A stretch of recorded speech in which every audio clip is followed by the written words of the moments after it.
Good morning all of you. आज हम लोग अपने सेट थ्योरी का नेक्स्ट पार्ट करेंगे। Next part means last part, concepts wise. But आज का लेक्चर जो हमारा डिपेंड है सेट थ्योरी के हर्ट, जैसे बोलते हैं ना सेट थ्योरी का हर्ट क्या है। जितनी भी चीज आज आप पढ़ोगे 20 मिनट या 30 मिनट, जितना भी टाइम आपका लगेगा, उसमें सिर्फ आज सबसे मेन पार्ट पढ़ने वाले हो। क्या क्या पढ़ोगे? पहले तो बोर्ड पे लिखा ही है कुछ, उसका दूसरा हम क्या पढ़ेंगे, वेन डायग्राम। और यकीन मानो वेन डायग्राम आपका यही नहीं खत्म होता, जब तक आपको जॉब नहीं मिल जाएगी तब तक वेन डायग्राम पढ़ोगे। मतलब आज आप वेन डायग्राम पढ़ोगे, उसके बाद कितने बार।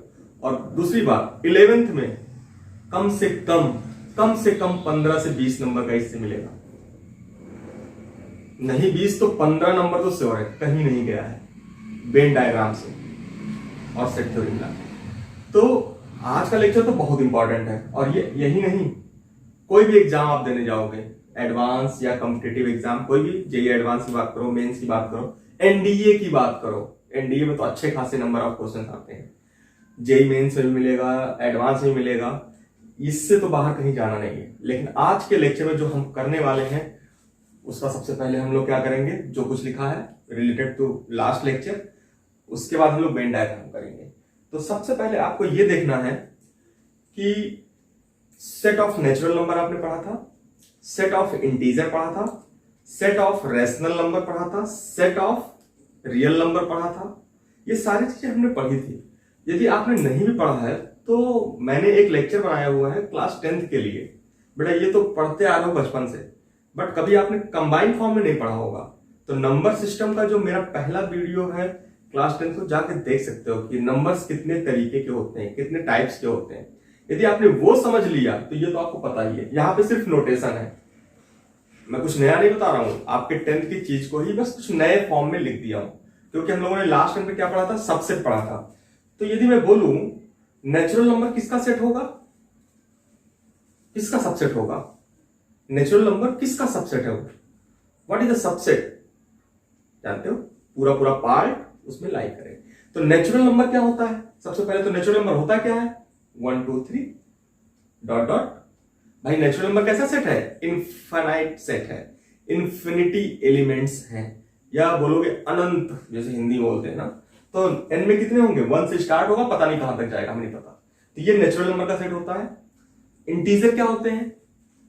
अब देखो ये सारा नॉलेज आपको क्लास 10th में मिला होगा, नहीं मिला है तो देख लो जाके, नंबर सिस्टम का वीडियो पड़ा हुआ है, number system part 1 for class 10th, आप प्लेलिस्ट में देखोगे तो आपको जरूर मिलेगा। तो इंटीजर क्या होते हैं, positive integer, negative integer, zero, देखो नेगेटिव पॉजिटिव ये।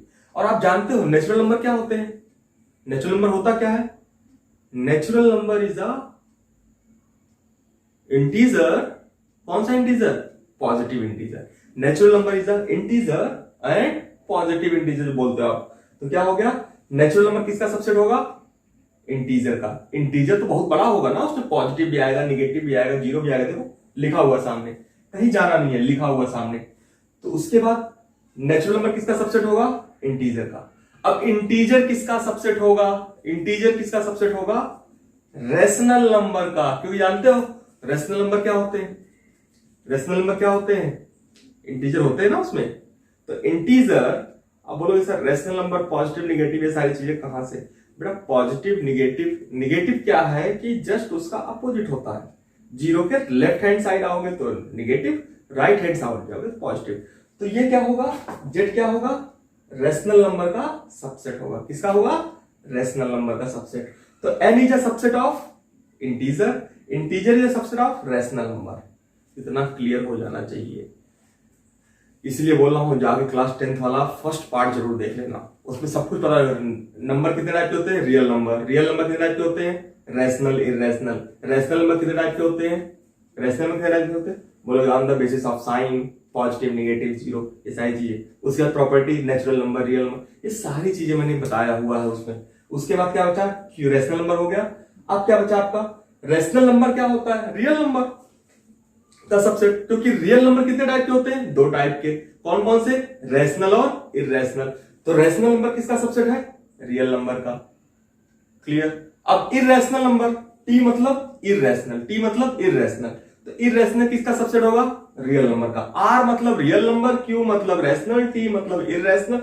ये स्टैंडर्ड रिप्रेजेंटेशन है, इस रिप्रेजेंटेशन को कहीं चेंज नहीं करना है, एनसीईआरटी का रिप्रेजेंटेशन है, और ये पूरा जब तक आप मैथ पढ़ोगे तब तक साथ में चलेगा। कुछ लोग चेंज कर देते हैं, उनकी बात नहीं है, कुछ लोग आई लिखते हैं इंटीजर से, उससे हमें फर्क नहीं पड़ता, बस आप समझो इसको क्या है। उसका टी क्या है? Irrational number. इरेशनल नंबर क्या होते हैं? जो भाई रैशनल नहीं है वो इरेशनल होंगे, कहानी खत्म। तो आर माइनस क्यू, रियल से क्या घटा दो, रियल से क्या बाहर कर दो? इरेशनल। ये सारी चीज आपको क्लियर होनी चाहिए बेटा। मैंने क्यों बताया इसको? क्योंकि इस पे क्वेश्चन जनरेट होते हैं, इतने पार्ट पे ही क्वेश्चन जेई मेंस और एडवांस में मिलते हैं। कई बार तो एनडीए में मिला हुआ है, JEE Mains, advance and NDA and air force, इतने पे क्वेश्चंस मिला हुआ है और आप नहीं कर पाए हो, क्योंकि बहुत ही बेसिक्स और बहुत ही छोटी चीज है। तो 11th में तो 15 नंबर का तो आना ही आना है, 15 से 20 नंबर का। अब कौन सा क्वेश्चन आ रहा है ये मुझे नहीं पता, लेकिन आएगा जरूर। तो बिल्कुल इसको अपने दिमाग में बिठा लो कि क्वेश्चन तो आने ही वाले हैं, और कितने आएंगे वो हमें नहीं पता। तो बेटा सबको समझ आ गया ये? टी मतलब इरेशनल। हाँ, नेचुरल नंबर क्या इरेशनल पार्ट होगा? नहीं, natural number is not a subset, not a subset, not a subset of T. तो बिल्कुल इसको ध्यान रखना बेटा। ये हमारा हो गया। अब चलते हैं हम लोग आगे की तरफ बढ़ते हैं। Interval sets. तो इंटरवल सेट्स में सबसे पहली चीज क्या आती है कि भाई चलो ठीक है, हमने सेट बना लिया, सब कुछ कर लिया, तो हमें लिखना कैसे है, कैसे हम रेंज को डिफाइन करेंगे, कैसे हम डोमेन निकालेंगे आगे चल के। तो सबसे 3 ब्रैकेट्स आपके कॉमन होते हैं। पहले तो 3 ब्रैकेट्स के बारे में सुनो, जो बचपन से पढ़ते हुए आ रहे हो और अब फिर पढ़ने जा रहे हो 11th में। तो बचपन से पढ़ते आ रहे हो, 11th में कैसे पढ़ना है ये देखो, क्योंकि वो सब भूल जाओ जो आप पढ़े हो। तो ओपन ब्रैकेट एंड पैरेंथेसिस, दूसरा क्लोज ब्रैकेट, स्क्वायर ब्रैकेट बोलते हैं, तीसरा कर्ली ब्रैकेट्स। अब हमें लगता है सबको पता होगा बेटा, कर्ली ब्रेसेस पढ़ के आए हो, क्लोज पढ़ के आए हो, ओपन नाम तो सुना ही होगा एटलीस्ट। अब बात होती है ओपन ब्रैकेट। तो ओपन ब्रैकेट को लिखने का तरीका कैसा होगा? देखो यहाँ पे स्मॉल ब्रैकेट भी बोलते हैं इसको, क्या बोलते हैं? Small bracket. इसको क्या बोलते हैं? लार्ज ब्रैकेट भी बोलते हैं, पढ़ा है। स्मॉल ब्रैकेट, लार्ज ब्रैकेट कभी ना कभी तो पढ़ा है। तो ये क्या है? स्मॉल ब्रैकेट्स या ओपन ब्रैकेट्स या पैरेंथेसिस। अब किसी ने यदि ऐसे लिख दिया एक्स, इसका मतलब क्या होता है? Belongs to. इसका मतलब क्या होता है? Belongs to. यदि किसी ने ये लिख के आपको दिया है, बिलोंग्स टू करके दे दिया है, तो इसका मतलब क्या हुआ? एक्स इससे बिलोंग कर रहा है। और दूसरा तरीका क्या होगा? स्क्वायर ब्रैकेट को रिवर्स कर दो। देखो लिखने का तरीका फिक्स रहेगा एकदम, बिल्कुल नहीं चेंज होने वाला। और तीसरा तरीका क्या होगा? A to B, X is greater than A and lesser than B. इसको कैसे पढ़ते हैं? एक्स की वैल्यू ए से बड़ी है और बी से छोटी है, बट क्या ए और बी इंक्लूडेड है? नहीं। जब कभी ओपन ब्रैकेट आएगा, जब कभी स्मॉल ब्रैकेट आएगा, जब कभी पैरेंथेसिस आएगा, ध्यान दो, जब कभी ओपन ब्रैकेट आएगा, जब कभी स्मॉल ब्रैकेट आएगा, जब कभी पैरेंथेसिस आएगा, जब कभी विदाउट इनइक्वालिटी आएगा, मतलब x is greater than A and lesser than b, तो बाउंड्री पॉइंट इंक्लूडेड नहीं होगा। बाउंड्री पॉइंट इंक्लूडेड नहीं होगा, बट बाउंड्री से बड़ा, मतलब छोटे वाले से बड़ा और बड़े वाले से छोटा होगा, तो उसको हम इंक्लूड करेंगे। मतलब बाउंड्री पॉइंट क्या है यहाँ पे? ए और बी। तो इसको हमने ग्राफ कैसे बनाया? इसका पहले बना दिया रियल नंबर, ए और बी लिख दिया। अब क्या किया? ए पे कैसे किया बेटा? देखो ओपन दिख रहा होगा, देखो ओपन दिख रहा है, दिख रहा है, इसे बोलते हैं हम ओपन ब्रैकेट। क्यों बोलते हैं ओपन? क्योंकि यहां पे ओपन सर्किल बनेगा। A and b are excluded, other than all points are included. A and b are excluded, other than means all points are included. ये आपको अपने दिमाग में बिठा लेना। नेक्स्ट क्या है? क्लोज ब्रैकेट या स्क्वायर ब्रैकेट। क्लोज ब्रैकेट क्या होगा? स्क्वायर ब्रैकेट क्या होगा? लार्ज ब्रैकेट का नाम सुने हो। लार्ज ब्रैकेट कैसा होता है? इस तरीके का होता है, देखो क्लियर। अब आप देखोगे कि ये वाला जो है, यदि इसके मुंह को घुमा दो बाहर की तरफ, ये ओपन ब्रैकेट बन जाएगा। ऊपर लिखा है बेटा, ये रिप्रेजेंटेशन आते हैं, और जब आते हैं तो आपको पता नहीं होता, सीधी सी बात है। अब ये स्क्वायर ब्रैकेट है और ये क्या है? Close bracket. क्लोज ब्रैकेट का मतलब एक्स की value greater than or equal, X की value greater than or equal and lesser than or equal. तो बेटा यहाँ पे इक्वालिटी आ गई, यहाँ पे इक्वालिटी नहीं थी, ये डिफरेंस होता है। यहाँ पे इक्वालिटी है नहीं, यहाँ पे इक्वालिटी आ गई। इसका मतलब क्लोज, मतलब ये क्या हो गया, डार्क सर्किल। देखो डार्क मतलब ए भी इंक्लूडेड है, बी भी इंक्लूडेड है, इसके बीच के सारे पॉइंट्स भी इंक्लूडेड हैं। That's called close bracket. मतलब जब कभी स्क्वायर ब्रैकेट आएगा, जब कभी स्क्वायर ब्रैकेट आएगा या क्लोज ब्रैकेट आएगा या लार्ज ब्रैकेट आएगा, square bracket, close bracket, large bracket, this means boundary point is also included with all points. मतलब इस एक्सिस में जितने पॉइंट है उन पॉइंट्स को लेकर के और सारे पॉइंट्स इंक्लूडेड है। क्लियर? तो दो टाइप के ब्रैकेट्स क्लियर हो गए। तीसरा ब्रैकेट क्या है, कर्ली ब्रेसेस। कर्ली ब्रेसेस तो हम पढ़ ही रहे हैं, सेट थ्योरी नहीं पढ़ रहे हैं। क्या होता है कर्ली ब्रेसेस का मतलब, केवल और केवल that points which points are written in this box, means जो पॉइंट्स यहां पे लिखे हैं केवल वही पॉइंट्स लोगे, उनके बीच का कोई पॉइंट्स नहीं लोगे। जो पॉइंट्स यहां पे लिखे हैं वही पॉइंट। जैसे कोई लिख दिया x belongs to a, b, curly braces लगा दिया, यही तो सेट थ्योरी है, रोस्टर फॉर्म। तो x is equal to a and x is equal to b। इसका ग्राफ कैसे बना, केवल a ले लो और b ले लो, बाकी सब छोड़ दो। तो मींस a और b। ये आपको समझ में आ गया होगा। हाँ, तीसरी प्रजाति एक और बनती है, चौथी, बोलते हैं मिक्स्ड ब्रैकेट। क्या बोलते हैं, मिक्स्ड ब्रैकेट्स। मिक्स ब्रैकेट मतलब क्या होता है बेटा, मिक्स में मतलब ओपन और क्लोज का मिक्स। जैसे यहां पे देखना, x बिलोंग्स टू a पे ओपन है, b पे क्या है, क्लोज है। a पे ओपन है, b पे क्लोज है। तो इसका ग्राफ कैसे बनेगा बेटा, यहां पे a लिखो और यहां पे b लिखो। b पे क्या होगा, ओपन, यहां पे क्या होगा, क्लोज, और इसके बीच का सारा पॉइंट्स। अब कैसे, दूसरा रिप्रेजेंटेशन क्या होगा, x greater than a and lesser than r equal to b। इसका पार्ट इसे बोलते हैं मिक्स ब्रैकेट, ओपन भी है, क्लोज भी है। इसको और कैसे लिख सकते हो, x belongs to a, b। देखो बेटा, लिखने के तरीके, यदि आपको सारे कॉन्सेप्ट्स क्लियर है तो ये लिखने का तरीका ऐसे लिख के आ गया, और ऐसे आता जरूर है, क्योंकि पढ़ने का काम तो आपका है, पढ़ते नहीं हो उसका हम कुछ नहीं कर सकते। समझ में आया? तो ऐसी कई चीजें आपको मिल भी चुकी हैं अब तक। जैसे मैं लिख दूं, अभी देखो मैं एक फॉर्म लिख रहा हूं बेटा, मैं एक फॉर्म लिखने जा रहा हूं। कौन सा form, set builder form. Set builder form मैंने ये लिख दिया, x is such that x belongs to 3 to 5. What is the set? A is equal to क्या है, x is such that x belongs to 3 to 5. What is the roster form? ये क्या है बेटा, set builder form. What is the roster form? तो बोलोगे sir 3 से होगा क्या, नहीं। 3 से होगा क्या, नहीं।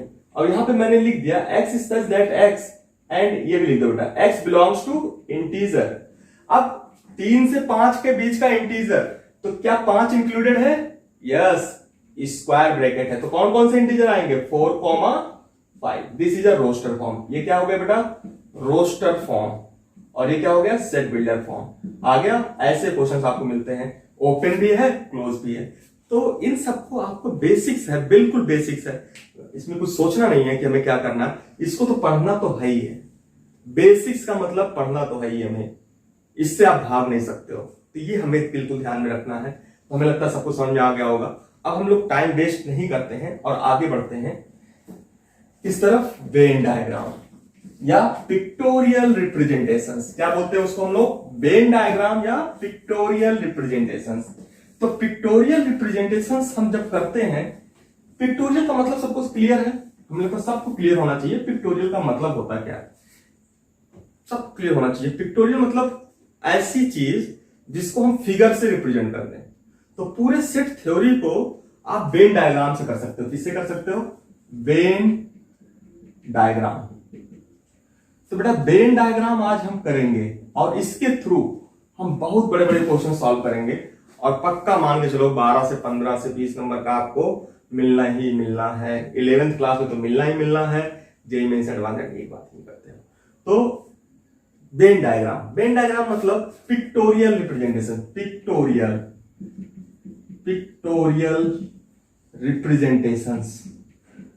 Representations of sets. अब बोलोगे सर सेट्स को यहां पे कैसे रिप्रेजेंट करते हैं? तो बेटा देखो, यहां पे सबसे पहले क्या आएगा? Universal set. क्या आएगा? Universal set. Universal set, universal set मतलब वो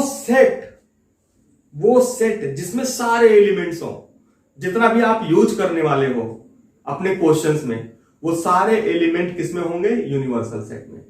तो यूनिवर्सल सेट को हम किससे लिखते हैं? यू से लिखते हैं। एक बहुत बड़ा सेट होता है, जितने भी एलिमेंट्स आप रिप्रेजेंट करोगे किससे लिखेंगे? यू से, यूनिवर्सल सेट से। यूनिवर्सल सेट को आप पिक्टोरियल रिप्रेजेंट कैसा होगा? Square bracket. कैसा होगा? स्क्वायर या रेक्टेंगल। क्या बोलोगे? रेक्टेंगल, रेक्टेंगल, स्क्वायर, ये सब आप जानते हो। तो रेक्टेंगल से रिप्रेजेंट करते हैं और साइड में कैसे लिख देते हैं? You. This is called universal set. मतलब इसमें हर वो चीज होगी जो आपके क्वेश्चन में यूज होगा, हर वो एलिमेंट होगा जो आपके क्वेश्चन में यूज हो। Second things, set. सेट हम कैसे रिप्रेजेंट करते हैं? सेट को हमेशा हम सर्किल से रिप्रेजेंट करते हैं। किससे रिप्रेजेंट करते हैं? सर्किल से। सेट को हम किससे रिप्रेजेंट करेंगे? सर्किल से। जैसे मान लो एक सर्किल है ए, मीन्स इसका मतलब सेट ए। दूसरा क्या है? अब ये कहां होगा? ये सेट कहां होंगे? इसमें। क्लियर? तो बेटा ये चीज अपने दिमाग में बिठा लो, सेट को हमेशा हम सर्किल से रिप्रेजेंट करेंगे और बड़े वाले सेट को इस रेक्टेंगल से। अब मैं आपको बोलूं कि आपके सामने a इज इक्वल टू ये सेट दिया है 1 2 3 4, दिस सेट इज गिवन। तो what is the pictorial representation? तो सबसे पहले क्या बनाओगे? Universal set. सेट कहां होगा? इसी में होगा। सेट को कैसे लिखेंगे हम लोग? सेट को कैसे लिखेंगे? सर्किल से। सर्किल बना दिया। अब कौन कौन से एलिमेंट है? 1 2 3 4, 1 2 3 4। अब देखो ये सेट ए है, यहां पे लिख दोगे ए। ये होता है लिखने का तरीका। दिस इज अ सेट ए, और सेट ए कहां होगा? यूनिवर्सल में, हमेशा रेक्टेंगल के अंदर। This is a Venn diagram representation. किसी भी सेट को हम वेन डायग्राम में ले आएंगे। अब डिफरेंट डिफरेंट ऑपरेशंस होते हैं, डिफरेंट डिफरेंट तरीके होते हैं, वो सारी चीज हम आज करने वाले हैं। तो वेन डायग्राम का मतलब आपको समझ में आ गया हमें लगता है। क्लियर? तो सपोज एक एग्जांपल देख लेते हैं हम लोग, जैसा कि इस पे बेस्ड। सपोज आपको दिया है, ध्यान देना, आपको क्या दिया है? एक यूनिवर्सल सेट दिया है। एक यूनिवर्सल सेट दिया है u is equal to 1 2 3 dot dot 10। This is a universal set. और एक सेट दिया है a is equal to दिया है 2 4 6 8। अब इसका पिक्टोरियल रिप्रेजेंटेशन क्या होगा? तो सबसे पहले बेटा क्या बनाओगे आप? बड़ा सा सेट बना लेना। This is universal set. उसके बाद करने का तरीका, जो छोटा कौन सा है? ये वाला या ये वाला? तो ये छोटा है ना, है ना? यदि कोई बोले क्या बेटा इसको ये बोल देते हैं A is the subset of universal set? Yes. क्या ए सबसेट नहीं है? ए सबसेट नहीं है, यूनिवर्सल है। तो मतलब सबसे पहले क्या बनाओगे? छोटा वाला सेट ए। और ए में क्या क्या है? लिख लो पहले। ए में क्या क्या है बेटा? उसको पहले लिख लो 2 4 6 8। अब बचा क्या आपके पास? 1 जो बचा है, जो यूनिवर्सल है 3 5 7 9 10। 1 2 3 5 6 4 5 6 7 8 9। अब देखो सारे यूनिवर्सल सेट आ गए बेटा। सेट में जो था सेट पे ही रहेगा, सेट में अदर एलिमेंट क्या हो गए? अब बाहर आ गए। तो ये सारे पॉइंट्स आपने रिप्रेजेंट कर दिए बेटा। समझ में आया? तो 2 4 6 8 ये सब क्लियर होना चाहिए आपको। तो रिप्रेजेंट करने का तरीका मुझे लगता है समझ में आ गया होगा। अब बेटा रिप्रेजेंट करने से तो काम चलता नहीं है, तो अब हम फिर चलते हैं आगे। Operations of a set. Operations of a set, और यहां से आपकी गाड़ी चलती है काफी अच्छे तरीके से, क्योंकि बेटा यहीं से इंपॉर्टेंस इसकी शुरू होती है और बहुत बड़े बड़े क्वेश्चंस आप सॉल्व करोगे जब आप ये सारी चीजें सीख जाओगे। तो हम लोग आगे बढ़ते हैं। Operations of a set. Operations on a set. तो कितने ऑपरेशंस होंगे यहां पे? Operations on set. आप पढ़ के आए हो what is the operation on a number, operation on number क्या क्या पढ़े हो? बोलोगे सर एडिशन और सब्ट्रैक्शन पढ़े हैं, और क्या पढ़े हैं? डिवीजन मल्टीप्लीकेशन पढ़े। वही ऑपरेशन यहां भी होगा, बस लिखने का तरीका अलग होगा।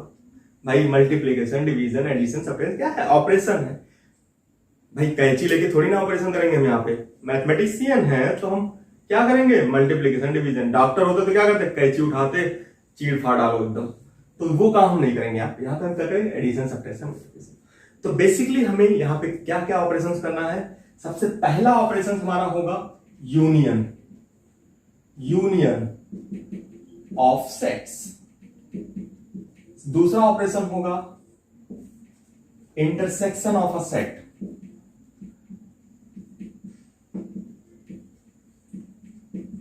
तीसरा होगा हमारा डिफरेंस ऑफ अ सेट।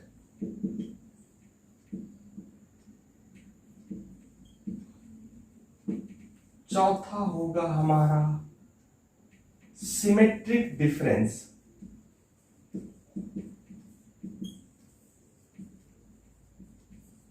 ये सारी चीजें हमें पढ़नी है। तो बेटा हम पहले तो 2 सेट लेंगे और एक यूनिवर्सल सेट लेंगे और बाकी सबको डिफाइन करेंगे। देन हम अपने कुछ रूल्स, इसके बाद हम क्या पढ़ेंगे? De Morgan's rule. तो सबसे पहले आप इसको समझो, यूनियन का मतलब क्या होता है? जैसे आप जानते हो यूनियन मतलब जोड़ दो, यूनियन मतलब जोड़ दो, इकट्ठा कर लो सब, इकट्ठा कर लो सब। हम दोनों तरीका बताएंगे आपको, लॉजिकल बताएंगे और वेन डायग्राम। तो सबसे पहले तो हम वेन डायग्राम पे आते हैं। तो वेन डायग्राम क्या है? दिमाग में चलो, वेन डायग्राम क्या है? पहले क्या बनाओगे? Universal set. तो 2 सेट ए है ये और ये है बी। इसमें है ए बी सी, इसमें है 1 2 3। तो मैंने बोला यूनियन लो। ए यूनियन बी क्या होगा? ए यूनियन बी। यूनियन लिखते कैसे बेटा? यू से। कैसे लिखते हैं? यू से। बड़ा सा यू बना दो, यू यूनियन हो गया। यू का मतलब यूनियन। तो ए यूनियन बी मतलब, ए यूनियन मतलब ए और बी के सारे element, all elements of A and B. तो ए और बी के सारे एलिमेंट्स क्या हैं? वही लिख दो बेटा, ए बी सी 1 2 3। बस कहानी खत्म।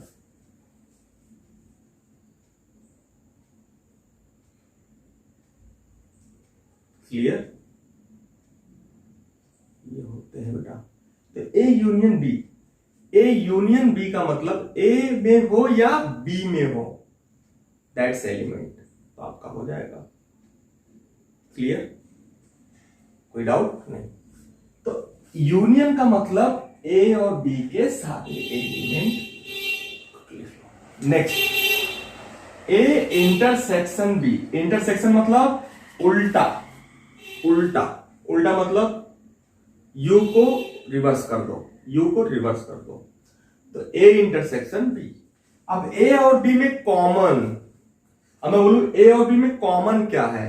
मींस ऑल कॉमन एलिमेंट, ध्यान देना बेटा, all common elements of A and B. A and B का सारा कॉमन एलिमेंट, मतलब ए और बी का कॉमन एलिमेंट। तो कॉमन क्या है? यहां पे दिख रहा होगा कुछ कॉमन है, दोनों में कुछ कॉमन है नहीं। तो क्या लिखेंगे? Empty set 5। लिखने का तरीका तो समझो पहले, फिर आगे बढ़ेंगे हम। तो ए यूनियन बी का मतलब क्या होगा? ए और बी के सारे एलिमेंट को एक सेट में बंद कर दो, that is A union B. Intersection का मतलब ए और बी के सारे common element 5। A difference B. अब आते हैं हम लोग किस पे? ए डिफरेंस बी का मतलब देखो बेटा, मतलब समझो इस एग्जांपल से, फिर आपको कोई डाउट नहीं होगा। मैं दो ऊपर मिटा रहा हूं बेटा, फिर देखो ऊपर देखते हैं लोग। अब मैंने बोला ए डिफरेंस बी, मतलब ए डिफरेंस बी। डिफरेंस का सिंबल जानते हो ना? ए डिफरेंस बी। या कोई बोले सर ए माइनस बी लिख सकते हैं? Yes, you can write it, आप लिख सकते हो। बट ध्यान रखना, डिफरेंस बोलने का मतलब होता है बड़े वाले से छोटे वाले को सब्ट्रैक्ट करना है, बस। क्लियर?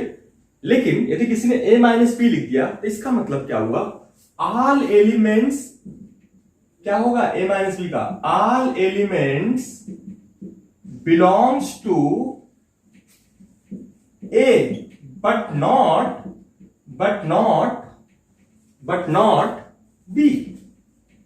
Not be.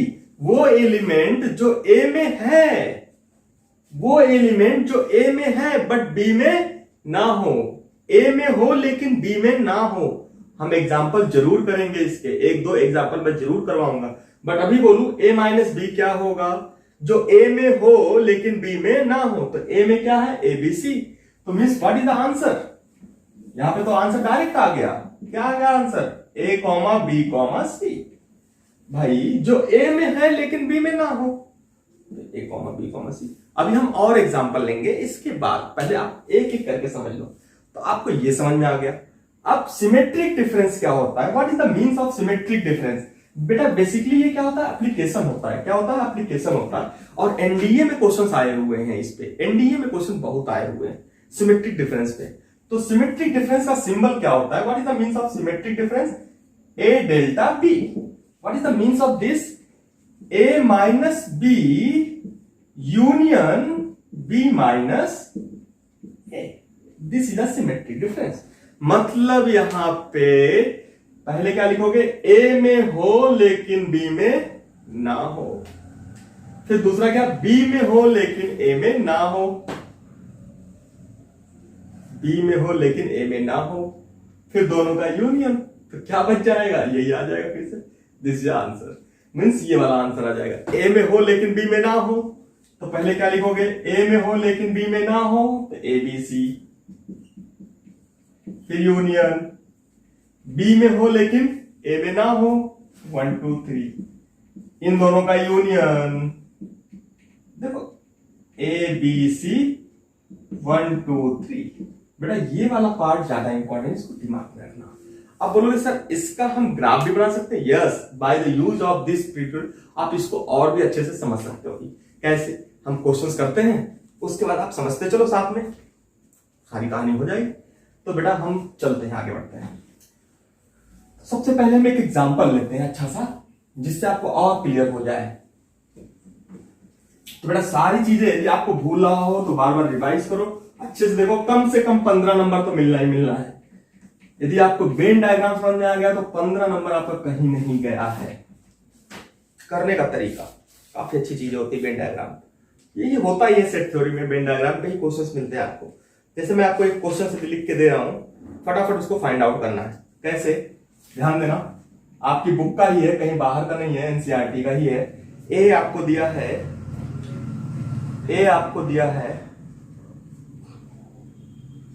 3 5 7 9 11। बी दिया है 7 9 11 13। सी दिया है 11 13 15। डी दिया है 15 17। अब ध्यान देना, हमने बोला बेटा A union B. What is the means of this, A union B मतलब जो ए में भी हो बी में भी हो, जो ए में भी हो बी में भी हो। तो ए और बी में देखो क्या क्या है, 3 5 7 9 11 और 13। 7 5 9 11 13। तो क्या आ जाएगा, ए और बी दोनों में हो, ए और बी दोनों में हो, 7 5 9 11 13 is the A union B. अब मैं बोलूं ए इंटरसेक्शन बी, मतलब ए इंटरसेक्शन बी का मतलब जो दोनों में कॉमन हो, दोनों में कॉमन, जो इसमें भी हो इसमें भी हो, जो इसमें भी हो इसमें भी हो।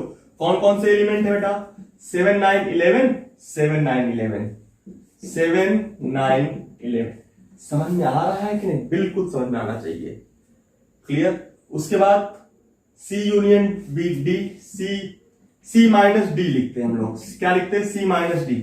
जो सी में हो पर डी में ना हो, जो सी में हो पर डी में ना हो, जो सी में हो पर डी में ना हो। तो डी में क्या है बेटा 15, यहां पे क्या है 15, इसको कैंसिल आउट करो।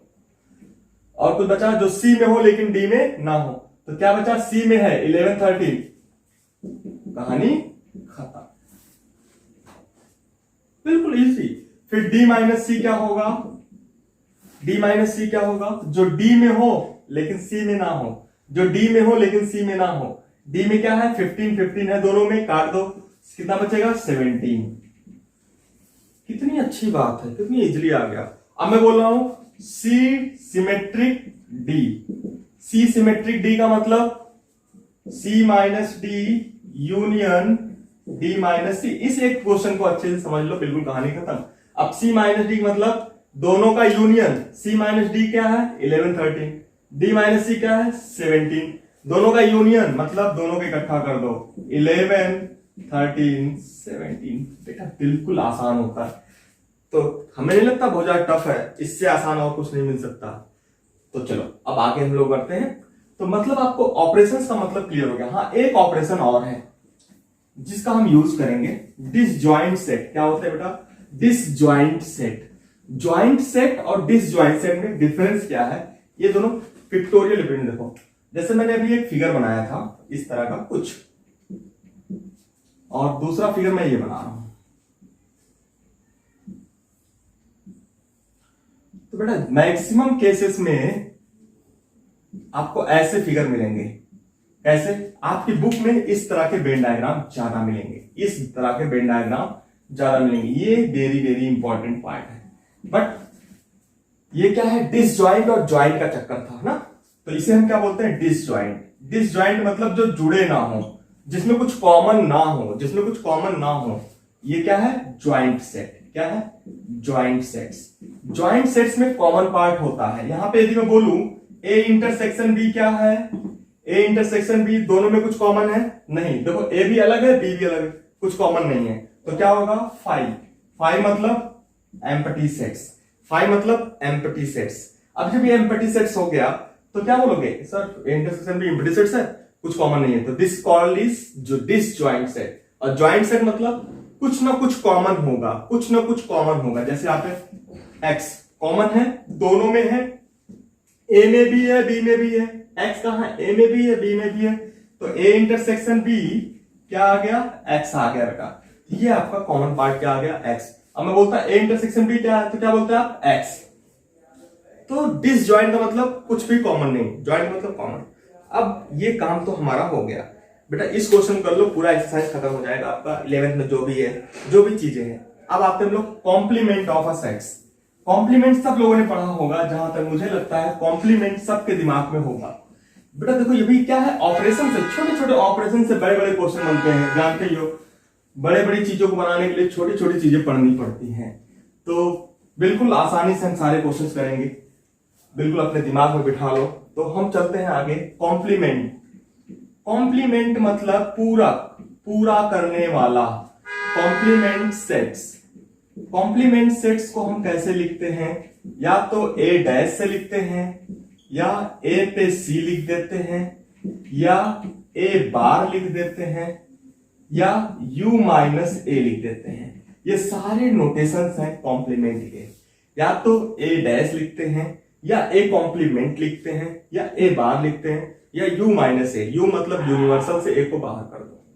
अब मैं बोलूं कॉम्प्लीमेंट क्या है, तो बोलोगे सर वो पार्ट जो ए में ना हो, जो ए में ना हो। यदि मैं बोलूं ए कॉम्प्लीमेंट्स का मतलब all elements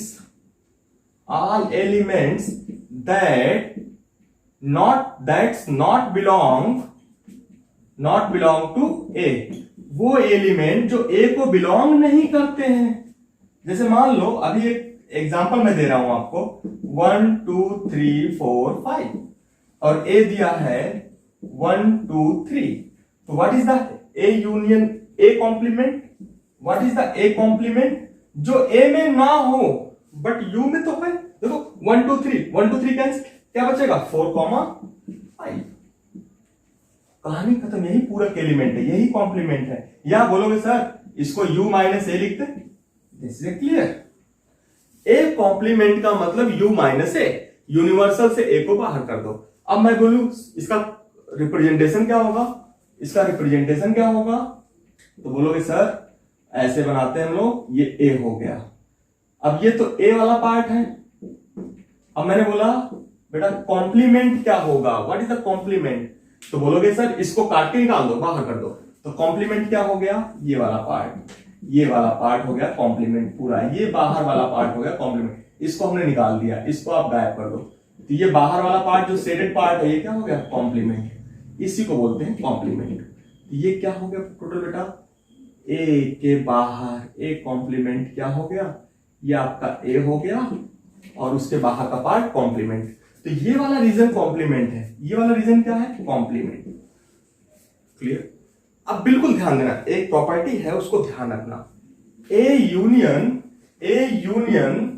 ए कॉम्प्लीमेंट किसके इक्वल होगा, यूनिवर्सल सेट के इक्वल होगा।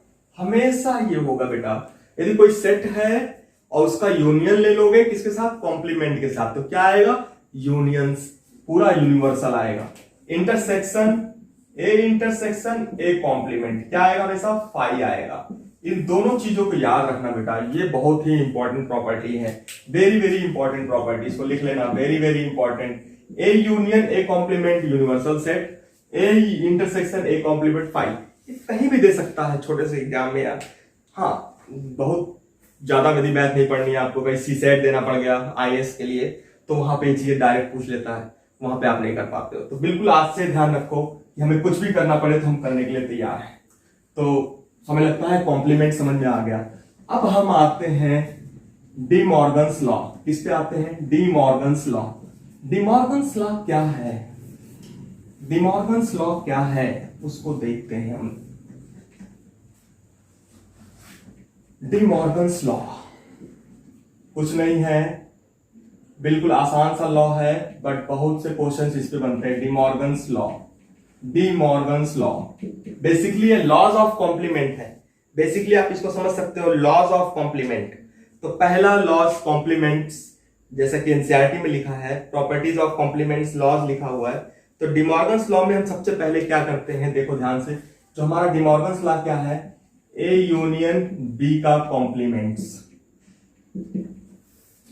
इसका क्या मतलब हुआ, A complement intersection B complement.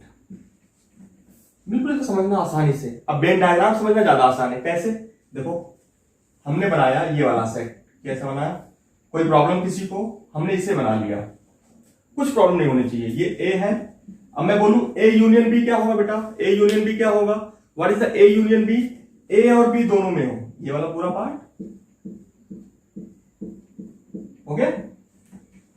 A union B complement क्या होगा, बोलोगे सर ये बाहर वाला part, this is a part of, देखो मैं यहां पे बना रहा हूं दूसरा वेन डायग्राम, दूसरा वेन डायग्राम बना रहा हूं, क्या बना रहा हूं, ए यूनियन बी का कॉम्प्लीमेंट। देखो ए यूनियन बी का कॉम्प्लीमेंट क्या होगा, ये वाला रीजन। बेटा ये आपको आना चाहिए, ऐसे बना लिया हमने। बेटा रोक के पॉज करके 2 बार 3 बार देखो, पूरा वेन डायग्राम क्लियर होगा। इसे क्या बोलते हैं बेटा, ए यूनियन बी का कॉम्प्लीमेंट। इसे क्या बोलते हैं, ए यूनियन बी। यदि आप इन दोनों को ऐड कर दो तो यूनिवर्सल सेट नहीं बन जाएगा, बिल्कुल बन जाएगा, अभी आपने पढ़ा था। तो ये यूनियन बी, आप बोलोगे सर ये तो हमने कर लिया, तो ये किसका वेन डायग्राम है, एलएचएस का। तो यदि आप प्रूफ करना चाहते हो तो बोलो सर ये एलएचएस हो गया आपका। अब मैं आरएचएस का बना दूं, आरएचएस क्या है, A complement intersection B complement. देखो बेटा अब एलएचएस मैंने बना दिया, आरएचएस मैं आपको ऊपर बना के दिखाऊं, यार मेरे पास जगह थोड़ा सा कम पड़ रहा है, नीचे आपको दिखेगा नहीं, तो क्या करें, इसको हम मिटाएं। मिटाने की तो बात मैं नीचे मिटा रहा हूं, चलो बेटा देखते हैं, हो सकता है दिखेगा ये आपको। आरएचएस बनाने जा रहा हूं बेटा, तो इसको मैं ऊपर लिख देता हूं, ए यूनियन बी का है, ये क्या है, ए यूनियन बी कॉम्प्लीमेंट। अब ध्यान देना, मैं यहां बना रहा हूं, सबसे पहले क्या बनाऊंगा, ए कॉम्प्लीमेंट, हमने बना दिया ए। तो ए कॉम्प्लीमेंट क्या होगा, ए कॉम्प्लीमेंट क्या होगा, दिस इज ए कॉम्प्लीमेंट। भाई ए वाले को छोड़ दो, ए को छोड़ के बाकी बाहर वाला कवर कर लो, क्लियर। बी कॉम्प्लीमेंट क्या होगा, बी बना लो यहां पे, ये हो गया बी। तो बी कॉम्प्लीमेंट ये बाहर वाला पार्ट,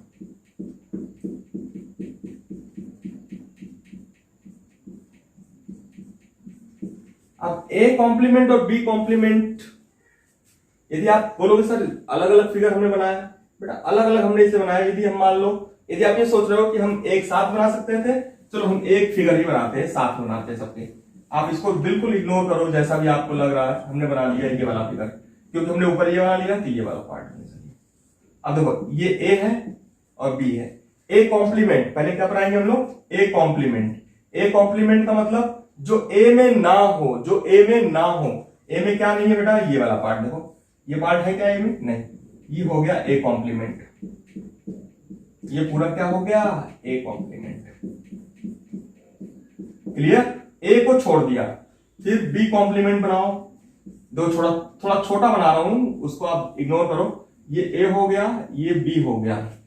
बी कॉम्प्लीमेंट का मतलब जो बी में हो, बी में ना हो, जो बी में ना हो, बाहर वाला पार्ट देखो। अब बेटा दोनों का इंटरसेक्शन, दोनों का कॉमन, दोनों का इंटरसेक्शन, दोनों में कॉमन क्या है भाई? दोनों में कॉमन क्या है? देखो, ए को छोड़ दो और बी को छोड़ दो, बाकी सब कॉमन नहीं है। यहां पे ए को छोड़ दिया, यहां पे बी को छोड़ दिया और सब कॉमन है। कॉमन का मतलब ये वाला ऊपर वाला फिगर, ये वाला फिगर, समझ में आ रहा है? दोनों को कॉमन करो तो आ जाएगा।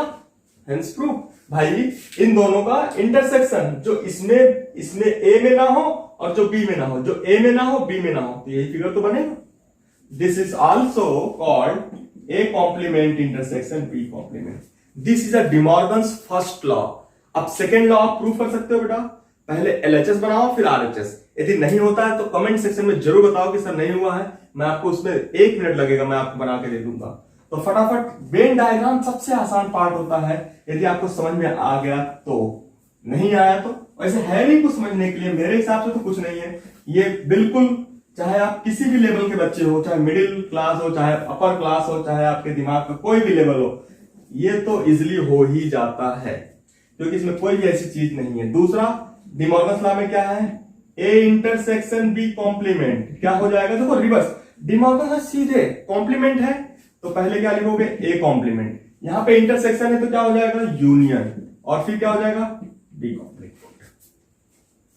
भाई यहां पे यूनियन था, यूनियन का कॉम्प्लीमेंट, यूनियन का कॉम्प्लीमेंट इंटरसेक्शन, इंटरसेक्शन का कॉम्प्लीमेंट यूनियन, ए का कॉम्प्लीमेंट ए कॉम्प्लीमेंट, बी का कॉम्प्लीमेंट बी कॉम्प्लीमेंट। बिल्कुल इजीली याद रहेगा भाई, बिल्कुल कुछ भी नहीं करना आपको। इसे बोलते हैं डिमॉर्गन्स लॉ। ये हमारा पहला लॉ हो गया। दूसरा लॉ हमारा क्या है? Compliments law. कॉम्प्लीमेंट्स लॉ जो मैं अभी बता चुका हूं, थोड़ी देर पहले मैंने इसको डिस्कस किया था, बट मैंने नहीं बताया कॉम्प्लीमेंट्स लॉ। कॉम्प्लीमेंट्स लॉ क्या कहता है? यदि ए यूनियन ए कॉम्प्लीमेंट, बताया था यूनिवर्सल सेट। दूसरा लॉ क्या है? ए इंटरसेक्शन ए कॉम्प्लीमेंट क्या होता है? फाई। फाई मतलब एम्प्टी सेट, फाई मतलब एम्प्टी सेट, एम्प्टी सेट मतलब नल, मतलब नल सेट, नल सेट मतलब वाइड सेट, वाइड सेट मतलब cardinal number of set is 0। सारी चीज रिलेट करो, एकदम मजा आएगा पढ़ने में। फिर आगे चलते हैं हम लोग लॉज ऑफ डबल एलिमेंट। तो दो लॉ हो गया, laws of double complement, laws of double complement, laws of double complement, laws of double complement. Double complement कुछ भी नहीं है, डबल कॉम्प्लीमेंट कुछ भी नहीं है। जो आपको लग रहा है बहुत कुछ है। ए कॉम्प्लीमेंट का फिर से कॉम्प्लीमेंट करो, मतलब जो ए में नहीं है फिर से कॉम्प्लीमेंट क्या आ जाएगा? ए आ जाएगा। इसे बोलते हैं डबल कॉम्प्लीमेंट। मतलब यदि किसी का 2 बार कॉम्प्लीमेंट कर दो, इसको ऐसे भी लिखते हैं कुछ लोग, ए बार का डबल बार, तो क्या आएगा? ए। यदि 2 बार कॉम्प्लीमेंट कर दोगे तो क्या आएगा? ए आएगा। 3 बार करोगे तो ए कॉम्प्लीमेंट आए। मीन्स यदि आप इवन नंबर ऑफ टाइम्स करते हो, बेटा इसको आप अपने दिमाग में बिठा लो, बिल्कुल आपको कुछ भी दिक्कत नहीं होगी। क्या बिठाना है दिमाग में? यदि even number of times complement करते हो, even number of times complement करते हो, ए कॉम्प्लीमेंट ए आएगा। Odd number of time complement करते हो, 3 बार कॉम्प्लीमेंट करते हो तो क्या आएगा? A complement. इसी तरह से यदि even number of times complement करोगे तो ए आएगा, odd number of times complement करोगे तो ए कॉम्प्लीमेंट आएगा। इसको ध्यान रखना।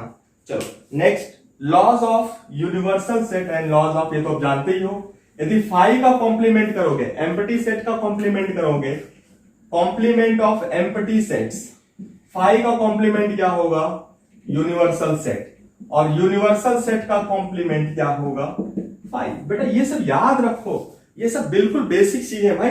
यदि फाई है, एम्प्टी का खाली चीज का कॉम्प्लीमेंट करोगे तो भरा आएगा, और भरे का कॉम्प्लीमेंट करोगे तो खाली आएगा। बस भाई किसी डिब्बे में चॉकलेट रखी है, भरी हुई है, उसको पलट दो, एम्प्टी हो गया, फिर उसका कॉम्प्लीमेंट फिर से भर दो। ये सारी चीज तो आपको अपने दिमाग में रखनी ही रखनी है। तो बेटा हमें लगता है अब ये हमारा वेन डायग्राम का कंप्लीट पोर्शंस था। अब हमें क्या करना है, प्रैक्टिकल प्रॉब्लम करनी है। कैसी करनी है, प्रैक्टिकल प्रॉब्लम्स।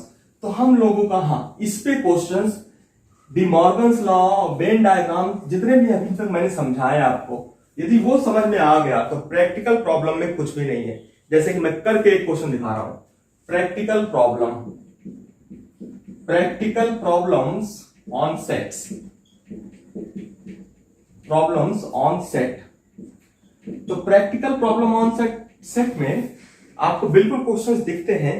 जैसे कि एक क्वेश्चन आपको दिख रहा है,